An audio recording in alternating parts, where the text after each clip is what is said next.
ብዙዎቻችሁ ጥያቄ አይምሯችሁ ውስጥ ይፈጠራል ይሄ ምልክት ምንድነው ትርጉሙስ ምንድነው ስለ ስዋስቲካ ነግራችኋል ሱና አስቲክ ይሉታል ስዋስቲካ ጥንት በዩክሬን እንደነበረ ከክርስቶስ ልደት በፊት 550 ዓመት ቀደም ብሎ በግሪክ በሸክላዎች ላይ በተለይ ናዚዎች ወይም አዶልፍ ሂትለር ይሄን ምልክት በመጠቀሙ የናዚዎች አርማ በማድረጉ በላስታ ላሊበላ መስኮት ላይ የሚገኝ ነው እኛ አሁን ቀስተ ደመናን መጠቀም የሌላ ምልክት ሆኖ እንዲታየን ያደርጋል ማለት ነው እነማን ሰሩት ቤት ባህል ነበር የሚለው መጀመሪያ ሳናጠና አንድ ቪዲዮ ብቻ አይተን ድምዳሜ ውስጥ ከገባን በጣም ትልቅ ስተት ውስጥ ልንወድቅ እንችላለን ያው እንደሚታወቀው አሁን ይሄን መጠቀም እስክንፈራ ድረስ አድርሶናል ማለት ነው እንደ ትርጉሙም ለደህንነት የሚረዳ የሚል ፍቺ ያለው በሂንዱይዝም ፊቱ ወደ ቀኝ ሆነ ወይም ክሎክዋይዝ የሆነውን ፊቱ ወደ ግራ የሆነው ደግሞ አንቲ ክሎክዋይዝ የሆነውን ምልክቱ ሌላ ስያሜ እንዲሰጠው ሆነ ማለት ነው ይቅርጽ እንግዲህ ስነ ፍጥረትን እንደሚወክል የመስቀል ቅርጽ ብሎ ወስዶታል የጋማዲዮን መስቀል ወይም ቴትራጋማዲዮን የሚለውን አይነት ነገርን ተመልክተው ነው ይህን ቅርጽ የሰጡት የሚለውን ጥናት ነው ማቀርብላችሁ ፈጣሪ ፍጥረታት እግዚአብሔርን የሚያሳዩ ምልክቶች ናቸው ነው እንደ ዩኒቨርስ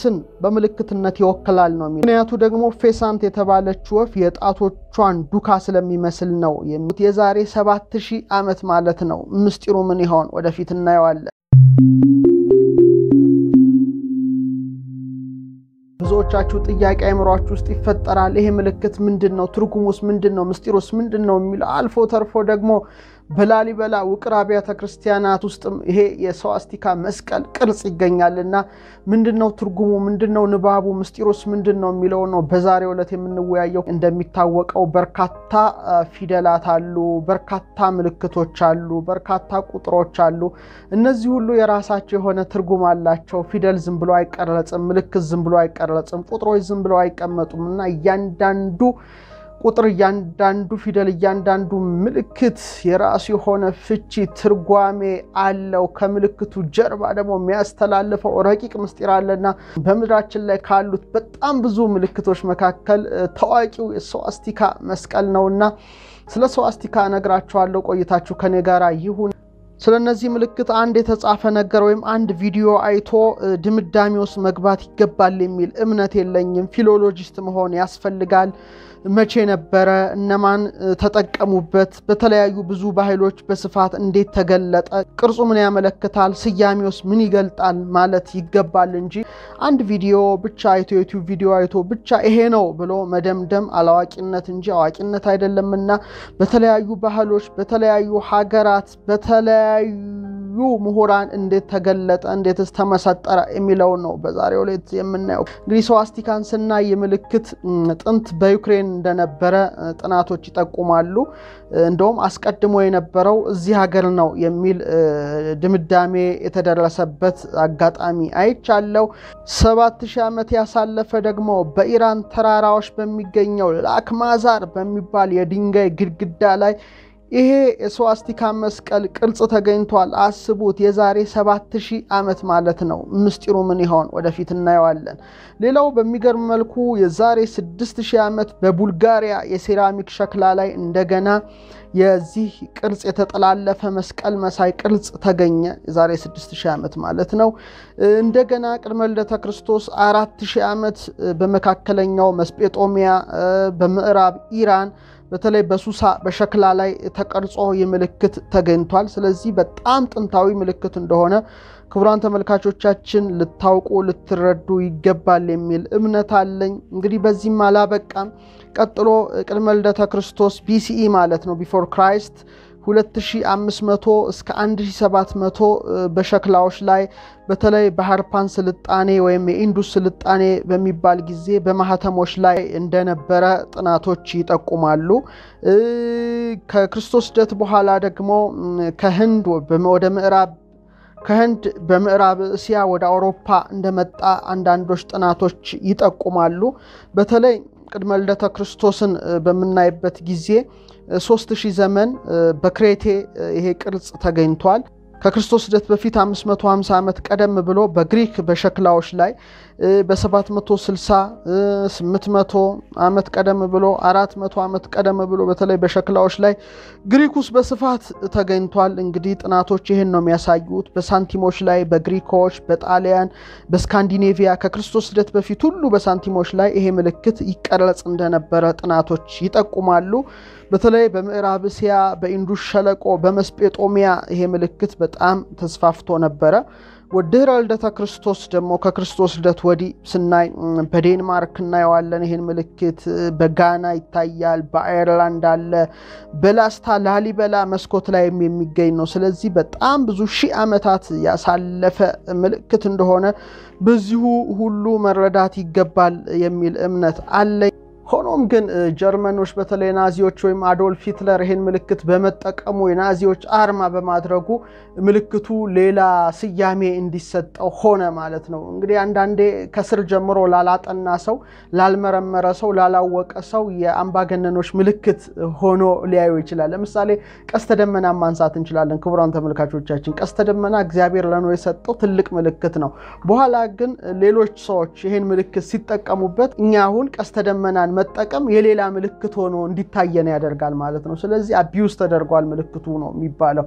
ስለዚህ አሁን በምዕራቡ ዓለም ይሄ ስዋስቲካ መስቀል እንደ መጥፎ ምልክት ወይም የአምባገነኖች ወይም ፋሺስቶች ምልክት ተደርጎ ይታያል።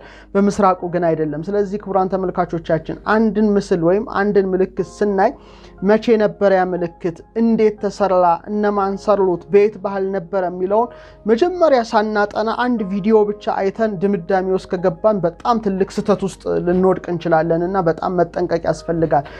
አንድ ቪዲዮ አይቶ ወይም አንድ ዩቲዩብ አይቶ ነገሮችን መደምደም አዋቂነትን አያሳይም። ለምሳሌ ቀስተ ደመናን እንግዲህ እግዚአብሔር ከኖህ ጋራ ቃል የተገባባበት ልዩ ምልክት ነው።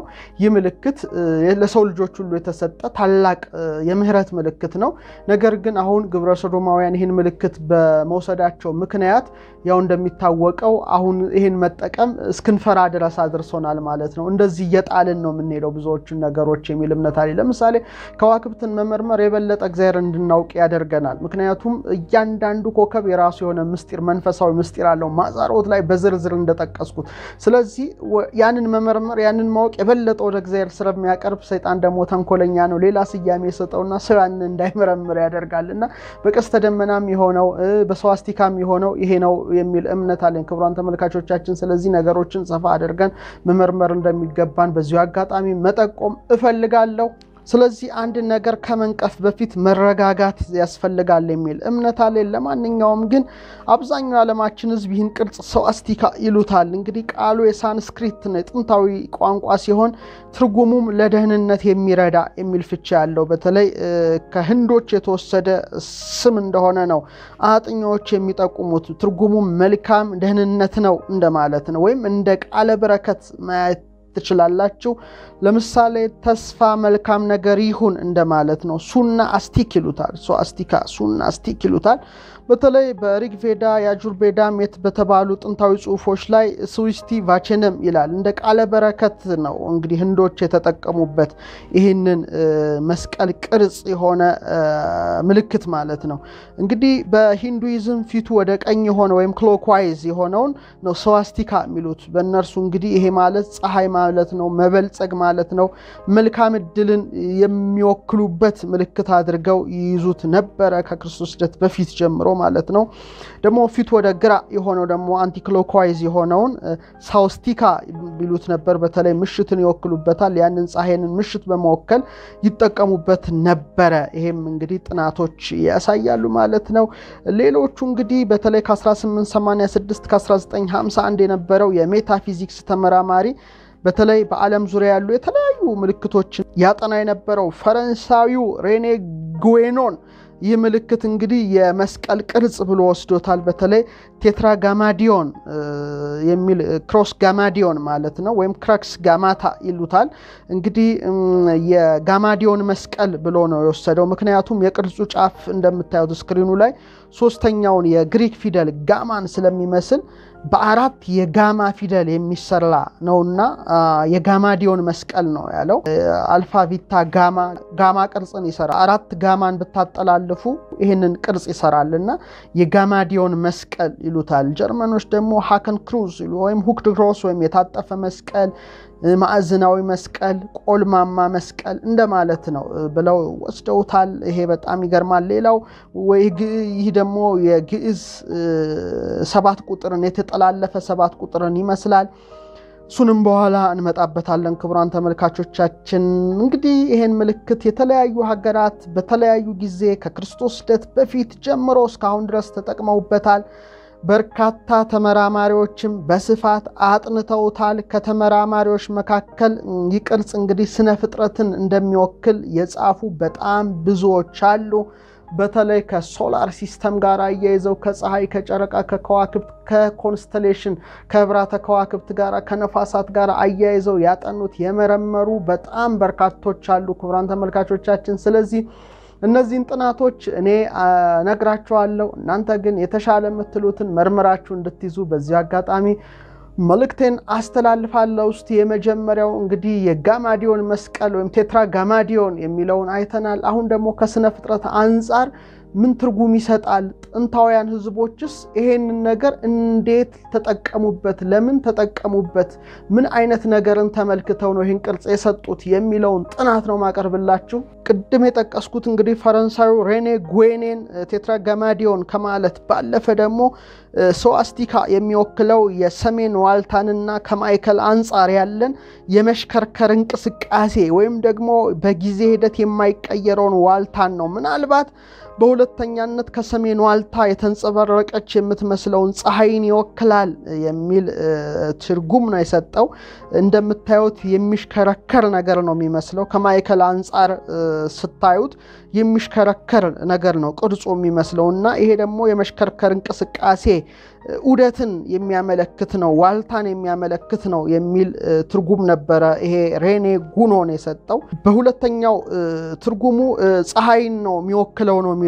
ስለዚህ የተንጸባረቀች ፀሐይን ነው የሚመስለውና ምናልባት በእኛ እንግዲህ ምዕዛረ ፀሐይ፣ አውታረ ፀሐይ እንደምንለው እነዛ ዳር የተዘረጋጉት በተለይ የፀሐይን ነጸብራቅ ወካይ ሆነው መሐሏ ግን ፀሐይን ተወክላለች ወደሚል እሳቤ ነው ሄደው። በተጨማሪም ደግሞ ፈጣሪን ይወክላል ነው የሚለው። ፍጹም ካህሊ የሆነው እንግዲህ የባህሪ አምላክ ኮስሚክ ስርዓትን ይመራል ወይም እንደሚመራ ያሳያል ነው የሚለው። እንዲሁም እንደ ጋማና ጂ ያሉ በተለምዶ የሚታወቁ ፊደላት በተለይ የዩኒቨርስን መሐንዲስ ወይም ፈጣሪ ፍጥረታት እግዚአብሔርን የሚያሳዩ ምልክቶች ናቸው ነው እንደ ጥናቱ ጠቋሚነት። ስለዚህ ጋማ ምልክቱ በተለይ እግዚአብሔር ፍጥረታትን ካለመኖር ወደ መኖር አምጥቶ መፍጠሩንና ስርዓተ ፀሐይን አጠቃላይ ዩኒቨርስን እንደሚመራ ሁለንታን እንደሚመራ የሚያሳይ ምልክት ፈጣሪ ፍጥረታትነቱን የሚያሳይ ምልክት ነው ወደሚል እሳቤ ነው ከብዙ ጥናት በኋላ የሄዱት። ስለዚህ የጥንት ህዝቦች ፈጣሪን ለማወከል ይህን ምልክት አደረጉት ወደሚል ጥናት ነው ሬኔ ጉኖን ያመዘነው። ሌላው እንደ ሬዛ አሳሲ ጥናት ደግሞ ስዋስቲካ ማዕከሉን በዜታ ድራኮኒስ ላይ ያደረገውን የሰሜን ኤክሊፕቲክ የሰሜን ዋልታን ከድራኮ ህብረ ኮከብ ጋር ይወክላል ወደሚል ነው የሄዱት። ምክንያቱም ድራኮኒስን በመታዩበት ጊዜ ቅርጹ እንደ ስዋስቲካ የተጠላለፈ ጭራ መሳይ ነውና ስለዚህ ይሄንን በተለይ ኤክሊፕቲክን የሚወክል ወይም የሰሜኑን ኤክሊፕቲክ ወካይ አድርገው ጥንት ህዝቦች ተጠቅመውበታል የሚል ጥናት ነው እንግዲህ የሬዛ አሳሲ ጥናት የሚያሳየው። ሌላው ጥናት ምናየው የሩሲያዊ አርኪኦሎጂስት ገናዲ ዳኖቪሽን ጥናት ነው። በተለይ የሽንታሽን ጥንታዊ ባህል የተለያዩ ምልክቶችን እንዳጠና ይታወቃል ይሄ አርኪኦሎጂስት እና ስዋስቲካ ሁለንታን ወይም ዩኒቨርስን በምልክትነት ይወክላል ነው የሚለው። አጠቃላይ ዩኒቨርስን ወይም ሁለንታን የሚወክል ምልክት ነው የሚል ሐሳብ ነው የሚያንጸባርቀው። ይህም ደግሞ አልፋ ኡርሳ ማይኖሪስ ወይም የሰሜን ኮከብ ወይም ፖላሪስ ተብሎ የሚጠራውን ኮከብ ማዕከል አድርገው የሚሽከረከሩትን ታናሹና ታላቁ ድብ ወይም ሊተር ኤንድ ቢግ ዲፐር የምንለው ወይም ኡርሳ ማይነር እና ኡርሳ ሜጀር ህብራተ ከዋክብትን ይወክላል ነው የሚሉት። ስለነዚህ ህብራተ ከዋክብት ምሳሌነት ማዛሮትን ማየት ትችላላችሁ የኔን መጽሐፍ ማለት ነው። ስለዚህ እንደነ ሬኔ ጉኖን ስዋስቲካ በታላቁ ድብ በሰሜን ዋልታዋ ኮከብ ማዕከላዊነት የሚያደርገውን በአራት የተከፈለውን ምህዋራዊ ጉዞም በሐሳብ ምስሉን በማምጣት ይሳላል ነው የሚለው። ስለዚህ ሰዎች ይሄን ካዩ በኋላ ይሄን ከተመለከቱ በኋላ ስነ ፍጥረትን መመርመራቸው እሙን ነውና እነዚህን ሰማያዊያን አካላትን አይተው ይህን ምልክት ተጠቀሙበት ወደሚል ድምዳሜ ነው የመጣው። ሌላው ዕውቁ የሳይንስ ተመራማሪ አስትሮኖመር ካርል ሳጋን በተለይ ስለ ኮከብ ዘቦቱ ዘነብ የሚባሉት ኮሜቶች ጅራት መቀየር የሚያወራውን ከክርስቶስ ልደት በፊት በሁለተኛው መቶ ክፍለ ዘመን ካህርል የተሰራ በሃንስርወ መንግስት የነበረ የቻይናዎች መዛግብትን ኮሜት ወይም ጅራታማ ኮከብ ወይም ኮከብ ዘቦቱ ዘነብ በሚለው በ1987 ባሳተመው መጽሐፍ ላይ ጽፎታል። እና አብዛኞቹ መረጃዎቹ ያሳዩ የነበሩት የኮሜቱ ጅራት መቀየር ሲሆን አንዱና የመጨረሻው ግን ያሳየ የነበረው የኮሜቱን ኒውክሊየስ እና ከኒውክሊየሱ የሚነሱ አራት የተቀለበሱ ነገሮችን ሲሆን እነዚህም ስዋስቲካን ይመስላሉ የሚል ሐሳብ ነው የሰጠው። በተለይ በቀደሙ ጊዜያት እንደታዩት ኮሜቶች ወይም ጅራታማ ኮከብ የምንላቸው ወደ መሬት ሲቀርቡ ከውስጣቸው የሚወጣው የጋዝ ጄት ኮሜቶቹ ሲሽከረከሩ ጋዞቹ ተቀልብሰው የሚታዩ ሲሆን በዓለም ላይ የሚታወቀውን የስዋስቲካ ምልክት ይሰራሉ የሚል ሐሳብ ነው ሳጋን የሰጠው። ስለዚህ በጣም ይህንንም ነገር ተመልካቾቻችን እንድታስተውሉት በዚሁ አጋጣሚ ሳልጠቁም አላልፍም። ሌላው በ1992 ኮሜቶችና የነሐስ ብሮንዝ ዘመን መጥፋት በተባለው መጽሐፉ ቦብ ኮብረስ ነው። ቦብ ኮብረስ እንግዲህ ስዋስቲካ መሳዩ የሃንስርወ መንግስት ኮሜት ባለረጅም ጅራት ፌሳንት ኮከብ ነው የሚለው ሎንግ ቴልድ ፌሳንት ስታር ይባል እንደነበረ፣ ምክንያቱ ደግሞ ፌሳንት የተባለች ወፍ የጣቶቿን ዱካ ስለሚመስል ነው የሚል ሐሳብ ነው የሰጠው። ስለዚህ እነዚህ ሁሉ ጥናቶችን እንግዲህ ክቡራን ተመልካቾቻችን አብዛኞቹ ተመራማሪዎች የመረመሯቸው በመሆኑ ስዋስቲካ እነዚህን ሁሉ ነገር ያሳያል ወይስ አያሳይም የሚለውን ድምዳሜ እናንተ እንድትወስዱበት በዚሁ አጋጣሚ ጠቁማለሁ። ሌላው ደግሞ ህንዶች ደግሞ በተለይ 9 ነጥቦች አሉት ይላሉ። 7ቱ መገብተ ዕለታትን ይወክላሉ ነው የሚሉት። 7ቱን ዕለታት ወይም 7ቱን መገብተ ዕለታት ይወክላሉ። በተጨማሪም 2ቱ ረደተ ወርህና እርገተ ወርን የጨረቃን ምልአትና የጨረቃን ጉድለት እንደማለት ነው መውጣትና መውረድ የሚያሳዩ ናቸው እና ስለዚህ አጠቃላይ ይሄ ስርዓተ ሰማይን የሚያሳይ ምልክት አድርገው የሚወስዱ ህዝቦች አሉ። ይሄም በጣም አስገራሚው ነገር ነው። ሌላው ጥንት በአሪዞና የአሜሪካ ነባር ነዋሪዎች በነበሩት በፒማ ማህበረሰብ ስዋስቲካን እንግዲህ አራቱን ጫፎች የአራቱ ነፋሳት አምሳል አድርገው ነው የሚያዩዋቸው። በተለይ አራቱ ነፋሳት ይህንን መስቀል የመሰለ ይሰራሉ ብለው ያምኑ ነበረ። ስለዚህ አራቱ ነፋሳትን የሚወክል የመስቀል ቅርጽን ይሰራሉና እነዚህ አራቱ ነፋሳት ለመወከል የጥንት የአሜሪካ ነባር ማህበረሰቦች እንደተጠቀሙበት እንግዲህ ጥናቶች ይጠቁማሉ። በተለይ ደግሞ ዋይን ሄርሸል የተባለ አንድ አጥኝ ደግሞ እነዚህ ቅርጾች የሚሰሩት የኦሪዮንን ኮከብ ነው ይላል። እንግዲህ በተለይ ኦሪዮንን ሁላችሁ ታውቁታላችሁ። 7 ደማማ ከዋክብት አሉት። በተለይ ደግሞ ቀበቶቹ አልኒላም፣ አልኒታክ፣ ሚንታካ የሚባሉ ናቸው። የኦሪዮንን ቀበቶ ይሰራሉ። ስለዚህ ስዋስቲካ መስቀል የኦሪዮንን ቀበቶ የሚሰራ ነው። ስለዚህ ጥንታውያን ህዝቦች ኦሪዮንን በደንብ ባግባቡ ስለተረዱት ነው ይሄን ምስል ወይም ይሄን ምልክት የተጠቀሙት የሚል እሳቤ አንጸባርቋል።